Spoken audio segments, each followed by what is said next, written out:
जय हिंद दोस्तों। आप सभी का अपने चैनल K95 एग्जाम में स्वागत है। आज का प्रैक्टिस सेट होगा दोस्तों, हिंदी का लास्ट प्रैक्टिस सेट होगा। हिंदी परिज्ञान एवं लेखन योग्यता से संबंधित आज का प्रैक्टिस सेट लास्ट होगा दोस्तों। प्रैक्टिस सेट नंबर है आपका 10, यानी कि आपका 20वां प्रैक्टिस सेट होगा। तो ये टो सीरीज की लास्ट टेस्ट सीरीज है, इसे जरूर सॉल्व करिएगा दोस्तों। आप सभी मित्र वीडियो के लास्ट तक बनी रहेगा। यह प्रैक्टिस सेट बेहद इंपॉर्टेंट है एंड लास्ट है। तो आइए आज का यह प्रैक्टिस सेट को स्टार्ट करते हैं, हिंदी परिज्ञान एवं लेखन योग्यता से संबंधित। तो आइए दोस्तों स्टार्ट करते हैं आज का यह प्रैक्टिस सेट। तो दोस्तों आइए देखते हैं, पहला क्वेश्चन बेहद इंपॉर्टेंट होगा। आइए समझते हैं, आनुषंगिक टिप्पणी क्या है। आनुषंगिक टिप्पणी क्या है दोस्तों? विस्तृत रूप से लिखा जाने वाला, सूक्ष्म रूप से लिखा जाने वाला, किसी सहायक अथवा लिपिक द्वारा प्रथम लिखा जाने वाला, मुख्य टिप्पणी के बाद अन्य अधिकारियों द्वारा लिखा जाने वाला क्या है। आनुषंगिक टिप्पणी क्या है, इसे समझिए दोस्तों। देखिए, आनुषंगिक जो टिप्पणी है यह मुख्य टिप्पणीकर्ता के उपरांत तथा अन्य संबंधित अधिकारियों द्वारा लिखा जाने वाला टिप्पणी अथवा लेख होता है। क्या होता है? आनुषंगिक टिप्पणी यही है दोस्तों। तो इसे समझते रहिए। इसका राइट आंसर दोस्तों हो जाएगा डी, मुख्य टिप्पणी के बाद अन्य अधिकारियों द्वारा लिखा जाने वाला आनुषंगिक टिप्पणी यही है। तो आइए आगे बढ़ते हैं, अगला क्वेश्चन देखते हैं। आइए दोस्तों देखते हैं दूसरा प्रश्न क्या कह रहा है एग्जाम के पॉइंट ऑफ व्यू से। निम्न निम्न में रीतिकाल का कवि कौन है? जयशंकर प्रसाद है, सूर्यकांत त्रिपाठी निराला, बिहारी, सुमित्रानंदन पंत। दूसरे का राइट आंसर दोस्तों सी। रीतिकाल का कवि कौन है? बिहारी जी हैं। दूसरे का राइट आंसर है सी। देखिए, इस प्रकार क्वेश्चन बनते हैं दोस्तों। यूपी स्पेशल का जो पहला लेक्चर था उसमें साहित्य एवं साहित्यकार संबंधित सभी क्वेश्चन महत्वपूर्ण है, उसे जरूर जाकर देखिएगा। पहला लेक्चर है यूपी स्पेशल का, वहाँ से इस प्रकार जो क्वेश्चन बनेंगे दोस्तों, एक दो क्वेश्चन वहाँ से मिल जाएंगे। उस वीडियो को जरूर जाकर देखिए दोस्तों आप सभी मित्र। आगरा का बहुवचन होगा आगरे, आगरो, आगरे बहुवचन नहीं होगा। तो तीसरे का राइट आंसर डी, बहुवचन नहीं होगा इसका आगरा का। जो मित्र नए हैं चैनल पर, इस प्रकार के महत्वपूर्ण वीडियो पाने के लिए चैनल को जरूर सब्सक्राइब कर लें। जो मित्र कंप्यूटर एग्जाम की तैयारी कर रहे हैं वीडियो की, तो आइए आगे बढ़ते हैं दोस्तों। आप सभी मित्र वीडियो के लास्ट तक बने रहिएगा। ये लास्ट टॉपिक है टो सीरीज की 10वीं, वैसे तो ये 20वीं प्रैक्टिस सेट है। इतना पर्याप्त है दोस्तों, बार बार प्रैक्टिस सेट को सॉल्व करते रहिए और बार बार दोहराते रहिए। तो आइए आगे बढ़ते हैं। हिंदी के स्पर्श व्यंजन के पांचों वर्गों के दूसरे और चौथे कौन से दूसरे और चौथे वर्ग होंगे? अल्पप्राण व्यंजन, महाप्राण व्यंजन, घोष व्यंजन, अघोष व्यंजन। ये क्वेश्चन बार बार पूछा जाता है, इस चीज़ को समझते रहिए और इसे दोहराते रहिए। इसमें कन्फ्यूजन की स्थिति पैदा होती तो इसे गलत ना होने दीजिए दोस्तों। इसका राइट आंसर दो, यानी 20वां, सॉरी बी, महाप्राण है। दूसरा चौथा मतलब महाप्राण। आइए आगे बढ़ते हैं। आइए देखते हैं दूसरा प्रश्न। दूसरा प्रश्न क्या कह रहा है? वर्तनी की दृष्टि से शब्द का शुद्ध रूप कौन है? वंदना, वंदना या वंदना या वंदना। तो पांचवे का राइट आंसर दोस्तों बी और डी। बी, सॉरी आपका बी, ये गलत है। बी यानी वंदना, ये वंदना, ये दोनों बी और डी दोनों सही हैं दोस्तों। बी एंड डी दोनों सही हैं यहाँ पे। तो आइए समझते हैं आगे। निम्नलिखित विकल्पों में से शुद्ध वर्तनी वाले शब्द का चयन करना है आपको। अनुनासिक, अनुनासिक, अनुनासिक या अनुनासिक। ये क्वेश्चन बार बार रिपीटेड है टो सीरीज की, इसे समझते रहिए। छठवें का राइट आंसर दोस्तों हो जाएगा डी, अनुनासिक। छठवें का डी। आइए आगे बढ़ते हैं, अगला प्रश्न देखते हैं। सातवां क्या कह रहा है एग्जाम के पॉइंट ऑफ व्यू से। आप सभी मित्र वीडियो के लास्ट तक बने रहिएगा। जो मित्र नए हैं चैनल पर, इस प्रकार के महत्वपूर्ण कंप्यूटर एग्जाम की तैयारी कर रहे हैं, वो भी video R O and other exam की, तो चैनल से जरूर जुड़े रहिए दोस्तों। और कमेंट जरूर करिएगा और इस वीडियो को ज़्यादा से ज़्यादा लाइक कर दे दोस्तों, अपने मित्रों ग्रुप में शेयर करते हैं, ताकि अधिक से अधिक मात्रा में मित्र जुड़ सके इस चैनल से। आइए आगे बढ़ते हैं। अन्वेषण शब्द का संधि विच्छेद है, ये भी टो सीरीज की रिपीटेड प्रश्न है। इसका भी राइट आंसर दोस्तों हो जाएगा बी, अनुधन एसड़, ये इसका राइट आंसर है। यशोदा का प्रयुक्त संधि का नाम है, इसमें जो यशोदा है इसमें कौन सी संधि का नाम है? ये भी देखिए रिपीटेड प्रश्न है टो सीरीज की। स्वर व्यंजन, स्वर है, व्यंजन है, विसर्ग है, इनमें से कोई नहीं। आठवें का राइट आंसर है सी, आपका विसर्ग संधि। यशोदा में विसर्ग संधि है। आइए आगे बढ़ते हैं। ये रहा आपका अगला क्वेश्चन। ये भी क्वेश्चन इंपॉर्टेंट और रिवीजन यानी रिपीटेड है। किस सीरीज की? टो सीरीज की। टो सीरीज की आज की लास्ट सीरीज है, यानी 10वीं। वैसे तो देखेंगे ये आज की 20वीं प्रैक्टिस सेट है, ये लास्ट है हिंदी का प्रैक्टिस सेट। इतना पर्याप्त दोस्तों, बार बार इन्हीं को सॉल्व कर दिए और बार बार रिवीजन करते रहिए और बार बार लगाते रहिए। मृग नयन में कौन सा समास है? रिपीटेड है। अव्ययीभाव, कर्मधारय है, तत्पुरुष है, द्वंद्व है। तो 9वें का राइट आंसर है बी, कर्मधारय समास है मृग नयन में। मृग नयन में कौन सा समास है? मृग नयन का समास विक्रम, मृग के सदृश नयन, मतलब मृग के समान नयन या सदृश, ठीक है। जिसमें कोई पद प्रधान नहीं होता तथा अन्य अर्थ प्रधान होता है वहाँ होता है। ये भी रिपीटेड प्रश्न है, इंपॉर्टेंट है एग्जाम के पॉइंट ऑफ व्यू से, वीडियो एग्जाम 2018 एग्जाम के पॉइंट ऑफ व्यू से इंपॉर्टेंट प्रश्न दोनों। कर्मधारय समास है, व्ययभाव समास, तत्पुरुष समास, बहुव्रीहि समास। तो 10वें का राइट आंसर दोस्तों डी बहुव्रीहि समास है। इसमें ये क्वेश्चन रिपीटेड है टो सीरीज की। आइए आगे बढ़ते हैं। देखिए मेरे द्वारा हर बार बताया जा रहा है कि कौन सा प्रश्न रिपीटेड है कौन सा नहीं, तो इससे आप लोग जरूर सॉल्व कर दिए और बार बार लगाते रहिए क्वेश्चन। क्या भरोसा, यहीं से एज कई प्रश्न देखने को मिल जाए प्रैक्टिस सेट से। पीताम्बर शब्द में निम्नलिखित में से कौन सा समास है? तत्पुरुष समास है, द्विगु समास है, कर्मधारय, बहुव्रीहि। 11वें का राइट आंसर डी यानी बहुव्रीहि समास है। किसमें? पीताम्बर में। पीताम्बर में बहुव्रीहि समास है। आइए आगे बढ़ जाते हैं दोस्तों। आइए देखते हैं नेक्स्ट क्वेश्चन। अगला क्वेश्चन क्या कह रहा है एग्जाम के पॉइंट ऑफ व्यू से, आइए समझते हैं। प्रत्युत्पन्न शब्द में प्रयुक्त उपसर्ग है कौन सा है? प्र है, प्रति, प्रत्यु या प्रत्युत। तो 12वें का राइट आंसर दोस्तों हो जाएगा बी प्रति। प्रतिधन प्रत्युत्पन्न में प्रति आपका उपसर्ग है। अलबत्ता शब्द में कौन सा उपसर्ग है? 13वें का राइट आंसर दोस्तों हो जाएगा डी अल। अल यही आपका सही आंसर है। आइए आगे बढ़ते हैं दोस्तों। 14वां प्रश्न देखते हैं। ये रहा आपका अगला क्वेश्चन। क्वेश्चन है आपका, ये रहा सामने क्वेश्चन है। निम्न में से प्रत्यय रहित शब्द है कौन सा? इसमें प्रत्यय रहित शब्द है। दर्शनी, दुर्गुण, भिक्षुक या कर्तव्य। तो इसका राइट आंसर दोस्तों है बी दुर्गुण, इसका राइट आंसर है। गधा शब्द का तत्सम है, ये भी रिपीटेड प्रश्न है टू सीरीज की। गधा, गर्दभ, गर्दभ या गर्दभ। 15 का राइट आंसर है डी गर्दभ। गधा का तत्सम हो जाएगा गर्दभ। आइए आगे बढ़ते हैं। अगला प्रश्न देखते हैं। तद्भव शब्द का तद्भव शब्द है, 4 ऑप्शन दिए, इसमें बताना कौन सा तद्भव शब्द है। सुर्ख, सत, ढाई, भक्त। 16 का राइट आंसर सी ढाई आपका तद्भव शब्द है। पीपल शब्द का तत्सम होगा पिप्पल, पैपल, पीपल, पीपर। 17वां का राइट आंसर ए पिप्पल। पीपल शब्द का तत्सम पिप्पल। आइए आगे बढ़ते हैं दोस्तों।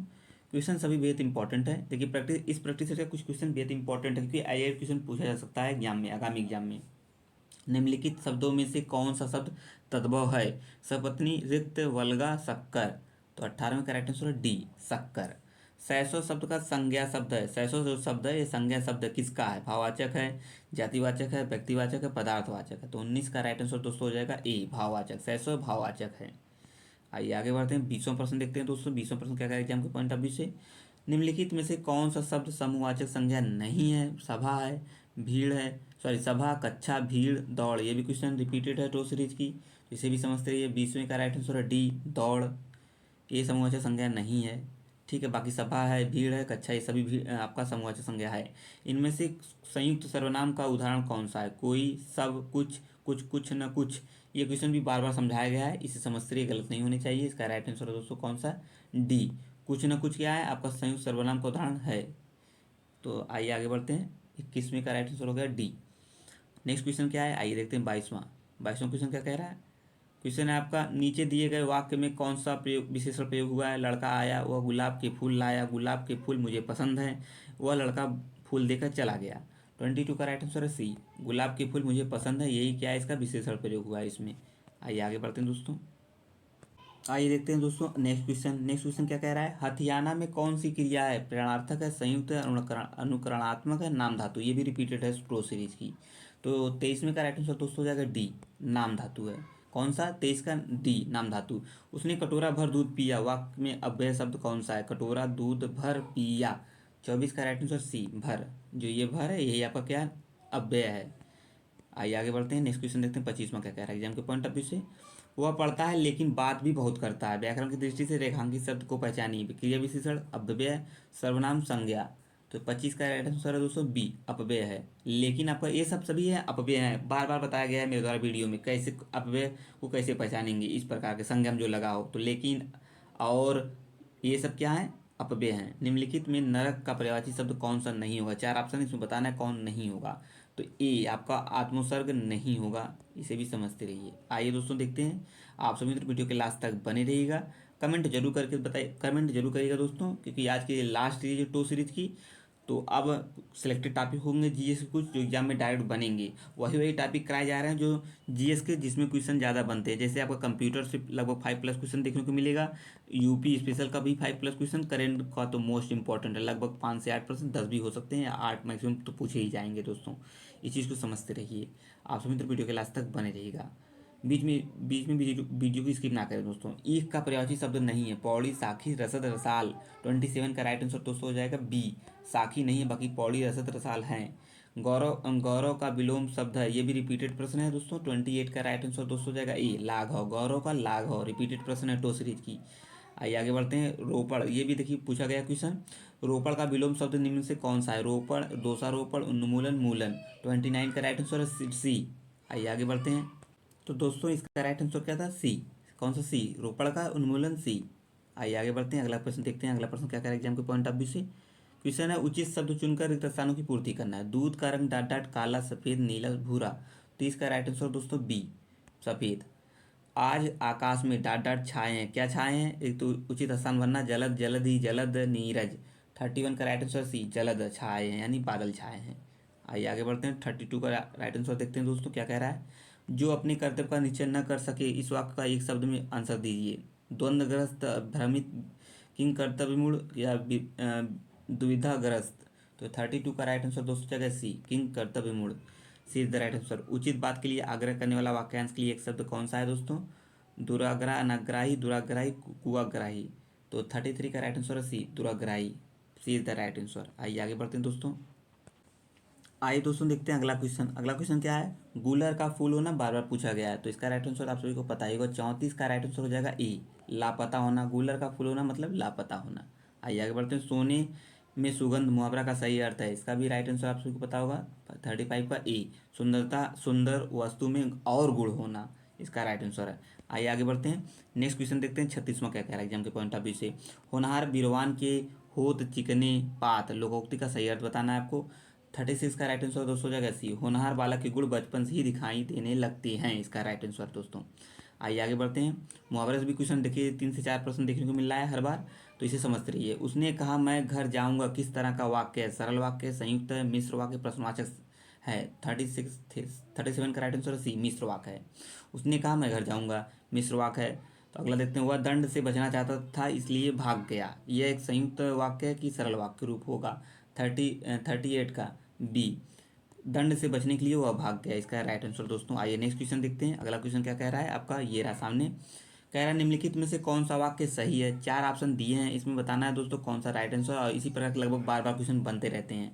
39 का राइट आंसर है डी, श्री राम 14 वर्ष के बाद वन से लौटे, इज द राइट आंसर, यही सही है इसका। आइए आगे बढ़ते हैं दोस्तों। 40वां प्रश्न देखते हैं।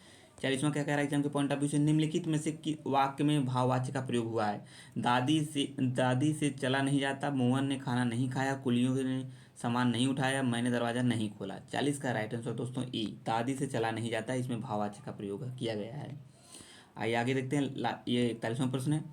क्या कह रहा है 41वां प्रश्न है, क्वेश्चन इंपॉर्टेंट है ये।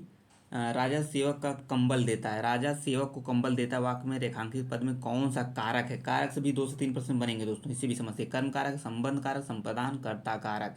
कैसे पहचाना जाता है? इसमें को की साइन लगी, इसे बता ही सकते हैं कौन सा कारक है। तो 41 का राइट आंसर है सी, संप्रदान कारक। को के लिए ये संप्रदान कारक है। आइए आगे बढ़ते दोस्तों। आइए दोस्तों देखते हैं नेक्स्ट क्वेश्चन क्या कह रहा है एग्जाम के पॉइंट ऑफ व्यू से। ये लास्ट है टो सीरीज की लास्ट प्रैक्टिस से 10वां यानी 20 पर दो प्रैक्टिस सेट कराया गया है। 10-10 कुछ 10-10 प्रैक्टिस सेट थे। आइए आगे बढ़ते हैं। तोता तोता डाल पर बैठा है, इस वाक्य में कौन सा कारक है? करण कारक है, संबंध है, अधिकरण है, अपदान है। इसको आसानी से समझते रहिए। सी इज द राइट आंसर, अधिकरण है, पर है साइन इसकी, इसे पहचाना जा सकता है। निम्न में पुल्लिंग शब्द कौन सा? 2 3 प्रश्न लगभग पुल्लिंग से भी पूछे जाएंगे। क्षमा, घटना, क्षेत्र, रीति। तो 43 का राइट आंसर है सी, क्षेत्र इज द राइट आंसर 43 का। आइए आगे बढ़ते हैं। आइए अगला देखते हैं क्वेश्चन क्या कह रहा है दोस्तों। अगला है दिए गए पर्यायों में स्त्रीलिंग शब्द कौन सा है? तो कौन सा है दोस्तों? तो बताइए। प्रकृति, दुपट्टा, पुष्ट पुष्टलका या हीरा। तो 44 का राइट आंसर दोस्तों हो जाएगा कौन सा? 44 का राइट आंसर ए, प्रकृति। लड़के ने पुस्तक पढ़ी, वाक्य का काल है, सामान्य वर्तमान काल है, पूर्व संदिग्ध है, संभाव्य है। लड़के ने पुस्तक पढ़ी, तो 45 का राइट आंसर है बी, पूर्व वर्तमान काल है। ठीक है, आइए आगे बढ़ते हैं। 46 का राइट आंसर देखते हैं क्या कह रहा है एग्जाम के पॉइंट ऑफ व्यू से। सब कुछ समाप्त हो गया। प्रयुक्त विशेषण का प्रकार बताइए। संख्यावाचक है, कीवर्डवाचक, सर्वनामी, परिणाम बोधक। सब कुछ समाप्त हो गया, आसानी से पता कर सकते हैं दोस्तों। 46 का राइट आंसर ए, संख्यावाचक। 46 का ए, सब कुछ समाप्त हो गया, आपका क्या है? संख्यावाचक विशेषण। निम्नलिखित की सही वर्तनी है, कौन सी सही वर्तनी? ये भी रिपीटेड प्रश्न है टू सीरीज की। तो 47 का राइट आंसर है ए, अनुसंगिक। राइट आंसर है। आइए आगे बढ़ते हैं। ये आपका 48 क्वेश्चन क्या कह रहा है, भारतीय संघ की राजकवी भाषा कौन है? देवनागरी लिपि में हिंदी, हिंदी और अंग्रेजी, अंग्रेजी हिंदी, अंग्रेजी उर्दू। तो 48 का राइट आंसर दोस्तों ए, देवनागरी लिपि हिंदी। किस तिथि को भारत का संविधान में हिंदी भारत का राजभाषा मान्यता प्रदान की थी? मोस्ट इंपॉर्टेंट प्रश्न बनेगा हिंदी का ये। तो 14 सितंबर 1949, 14 सितंबर 1951, 48, 50। 49 का राइट आंसर दोस्तों, 49 का राइट आंसर है ए, 14 सितंबर 1949 को। आइए आगे बढ़ते हैं, लास्ट क्वेश्चन देखते हैं। इस प्रकार क्वेश्चन बनते हैं दोस्तों ये आपके वीडियो वाले एग्जाम में, तो इसे मिस नहीं करना है। इसमें तो एक ही लास्ट वाले प्रैक्टिस सेट में तो एक ही पूछा है। देखिए, एक हिंदी का अनुवाद होते हैं इंग्लिश करना, एक इंग्लिश का अनुवाद हिंदी में करना होता है। ये टो सीरीज 10वीं थी, वैसे तो देखेंगे ये टो सीरीज कौन सी थी, 20वीं। लास्ट प्रैक्टिस सेट थी ये हिंदी का। तो आप सभी मित्र जो समझते रहिए, जो मित्र नए हैं चैनल पर, इस प्रकार के महत्वपूर्ण वीडियो पाने के लिए चैनल को जरूर सब्सक्राइब कर लें। तो इस ऑर्डर के लिए सटीक शब्द कौन सा है? हिंदी का सटीक शब्द निर्देश, निर्देश या आदेश, अनुदेश। 50वीं का राइट आंसर है सी, आदेश। ऑर्डर मतलब आदेश। ये लास्ट प्रश्न था टो सीरीज की, लास्ट सीरीज की, टो सीरीज का लास्ट सीरीज यानी 50वां क्वेश्चन, आदेश इज द राइट आंसर। आइए आगे बढ़ते हैं दोस्तों। तो दोस्तों ये लास्ट सीरीज थी टो सीरीज की। अब मिलेंगे नेक्स्ट जीएस के सिलेक्टेड टॉपिक जो एग्जाम के पॉइंट ऑफ व्यू से इंपॉर्टेंट होगा, उन्हीं को कराया जाएगा। तो आज की इस प्रैक्टिस बार बार देखिए, एक से दो बार, तीन बार देखेंगे, सभी चीज़ें समझ में आ जाएंगी। 20 प्रैक्टिस सेट दिए गए हैं हिंदी के, तो इन्हीं को आप बार बार रिवीजन करते रहिए, दोहराते रहिए। ठीक है दोस्तों, अब मिलेंगे नेक्स्ट टेस्ट सीरीज में, तब तक के लिए आप सभी का बहुत बहुत धन्यवाद। जय हिंद, जय भारत। थैंक यू दोस्तों।